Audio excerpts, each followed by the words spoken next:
ஒரு கட்சியில் வளர்ந்துட்டு உங்களை நீங்கள் எல்லாம் ஒரு சிஎம் போஸ்ட்டில் உட்கார வேண்டிய மெட்டீரியலா? Sorry to ask this question. ஒரு சிஎம் போஸ்ட்டில் உட்காரன்னா அது ஒரு மெட்டீரியல் இல்லையா? அதுக்கு ஒரு உங்களையும் 2 முறை அந்த அரியாசனத்தில் அமர்த்தி பார்த்த கட்சி அல்லவா?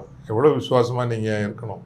அவமானப்பட்டாலும் கூட அல்லது புறக்கணிக்கப்பட்டாலும் கூட நீங்கள் அதுக்கு எதிராக நீங்கள் போகவே கூடாது. நீங்கள் ஒரு சாதாரண தேநீர் கடை வைத்திருந்தவர்கள் இன்று அந்த நிலப்பரப்பிலேயே மிக பெரும் சொத்துக்காரராக இருக்கிறீர்கள். 2 முறை நீங்கள் அந்த அரியணையில் அமர்ந்தீர்கள். அந்த கட்சிக்கு காலம் முழுதும் நான் நன்றியுடையவனாக இருப்பேன். என்னதான் இடர் வரட்டும். அப்படி என்றால் வீட்டில் போய் என்னங்க ஒரு 5-10 வருஷம் வாழ்க்கை அதுவும் கொடுத்தாச்சுன்னா, எப்பவுமே நான் சொல்றது எனக்கும் சொல்லிக் கொள்வது பிறருக்கும் சொல்வது, it's your privilege to climb up in life but it's mandatory to climb down. வாழ்வில் மிகப்பெரிய உயரங்களுக்கு செல்வது உங்கள் உரிமை, ஆனால் கீழிறங்கி வருவது கட்டாயம். அது ஏதோ ஒரு வகையில் நடக்கும். வேறு வகையில் நடக்கவில்லை என்றால் வயதாகியாவது அது நடக்கும்.